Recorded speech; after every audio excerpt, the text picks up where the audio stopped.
Guten Tag, I am Jishnu. നമ്മൾ last ക്ലാസ്സിൽ എന്താ പഠിച്ചേ? നോമിനേറ്റീവ് കേസിനെ കുറിച്ചാണ് പഠിച്ചത്. അതായത് ജർമ്മൻ ലാംഗ്വേജിലെ ഫസ്റ്റത്തെ കേസായ നോമിനേറ്റീവ് കേസിനെ കുറിച്ചാണ് പഠിച്ചത്. അപ്പൊ ഇന്ന് നമ്മൾ നോക്കാൻ പോണത് ജർമ്മൻ ലാംഗ്വേജിൽ തന്നെ നെക്സ്റ്റ് കേസ് അതായത് സെക്കൻഡ് കേസ് ആയിട്ടുള്ള അക്യൂസേറ്റീവിനെ കുറിച്ചാണ് നമ്മളിന്ന് പഠിക്കാൻ പോകുന്നത്.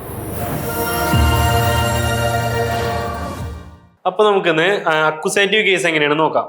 കഴിഞ്ഞ വീഡിയോയിൽ നമ്മൾ എന്താ പഠിച്ചത്? നോമിനേറ്റീവ് കേസസിനെ പറ്റിയാണ് പഠിച്ചത്. നോമിനേറ്റീവ് കേസ് എന്തായിരുന്നു?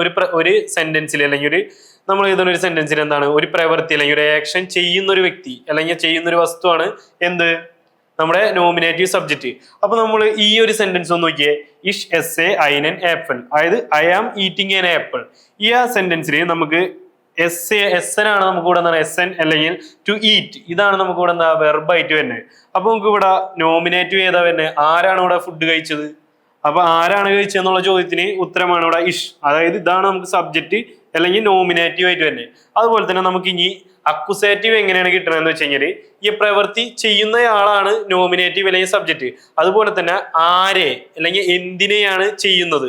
ഇപ്പൊ ഇവിടെ നോക്കിയേ, ഇവിടെ പറഞ്ഞേക്കണെന്ന് വെച്ച് കഴിഞ്ഞാൽ ഇഷ് എസ് എ ഐനൻ ആപ്പിൾ, അത് ഞാൻ ഒരു ആപ്പിൾ കഴിക്കുന്നു. അപ്പൊ ഇവിടെ എന്ന് വെച്ച് കഴിഞ്ഞാൽ ആപ്പിൾ കഴിക്കുന്നു എന്നാണ് പറഞ്ഞേക്കണം. അപ്പൊ എന്തിനാണ് ഇവിടെ പ്രവൃത്തി എന്ന് പറഞ്ഞാൽ കഴിക്കുക എന്നുള്ളതാണ്.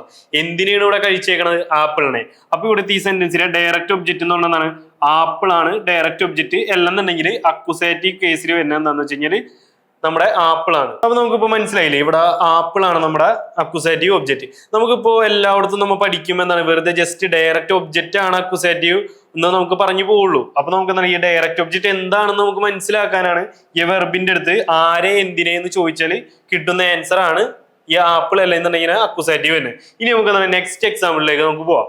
നെക്സ്റ്റ് എക്സാമ്പിൾ നോക്കിയേ, എയർ കൗഫ്റ്റ് ഐൻ ഔട്ടോ.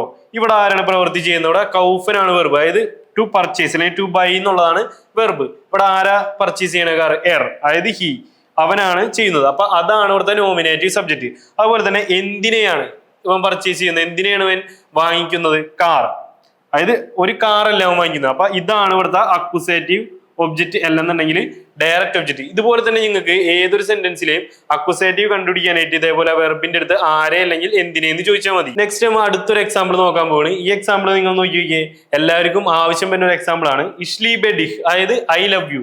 ഈ ഒരു കേസിൽ ഇവിടെ എന്താ വെർബായിട്ട് വരുന്നതാണ് ലീബെ, അതായത് ലീബൻ, ടു ലവ്. ഇതാണ് ഇവിടുത്തെ വെർബായിട്ട് തന്നെ. ഇവിടെ നമുക്ക് എന്താണ് നമ്മൾ കഴിഞ്ഞ വീഡിയോയിൽ പഠിച്ച മാതിരി എന്താണ് നോമിനേറ്റീവ് കേസ്, അതായത് ആരാണ് ഈ പ്രവൃത്തി ചെയ്യുന്നത്? ആരാണ് ഇവിടെ ലവ് ചെയ്യുന്നത്? ഇഷ്, അതായത് ഞാൻ. അപ്പൊ ഇതായിരിക്കും ഇവിടുത്തെ എന്താണ് നോമിനേറ്റീവ് സബ്ജക്റ്റ്. അതേപോലെ തന്നെ എന്താണ് നെക്സ്റ്റ് വരുന്നത് വെച്ച് കഴിഞ്ഞാൽ ലീബെ ഡിഹ്, അത് ആരെയാണ് ഇവിടെ സ്നേഹിക്കുന്നത്? അതായത് ഡിഹ്, നിന്നെ. അപ്പൊ ഇതായിരിക്കും എന്ത് ഇവിടുത്തെ അക്യൂസേറ്റീവ് ഒബ്ജക്റ്റ് അല്ലെന്നുണ്ടെങ്കിൽ ഡയറക്റ്റ് ഒബ്ജക്റ്റ്. അപ്പൊ നമ്മൾ ഇന്ന് എന്താ പഠിച്ചത്? അക്യൂസേറ്റീവ് കേസ് ആണ് നമ്മൾ പഠിച്ചത്. അക്യൂസേറ്റീവ് കേസ് എന്ന് വെച്ച് കഴിഞ്ഞാൽ ജർമ്മൻ സെന്റൻസിലെ ഡയറക്റ്റ് ഒബ്ജക്റ്റിനെയാണ് നമ്മൾ അക്യൂസേറ്റീവ് കേസ് എന്ന് പറയുന്നത്.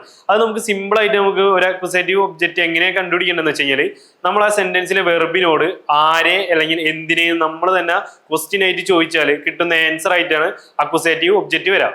അതാണ് ഒരു സെന്റൻസിലെ ഡയറക്റ്റ് ഒബ്ജക്റ്റ് അല്ലെന്നുണ്ടെങ്കിൽ അക്യൂസേറ്റീവ് ഒബ്ജക്റ്റ്. ഓക്കെ, അപ്പൊ നമുക്ക് എന്താണ് ഇതേപോലുള്ള മോർ ഇൻഫോർമേറ്റീവ് വീഡിയോസിനായിട്ട് ഈ പേജ് സബ്സ്ക്രൈബ് ചെയ്യുക.